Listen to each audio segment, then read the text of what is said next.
Küsün təbəssümdən dodaqlardan, nə hallara düşdüm, nə hallardan. Yorulmuşam axı olanlardan, öpün nəfəsindən uzaqlardan.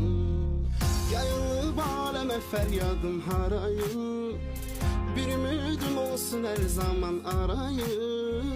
Oşayım telini saçını darayım, öpüm şirin şirin yanaqlardan.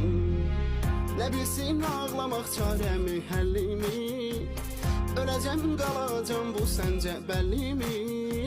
Şair qadınısan alın təsəllimi, sətirlərdən varaqlardan. Geçin təbəssümdən dodaqlardan, nə hallara düşdüm, nə hallardan. Yorulmuşam axı olanlardan, öpün nəfəsindən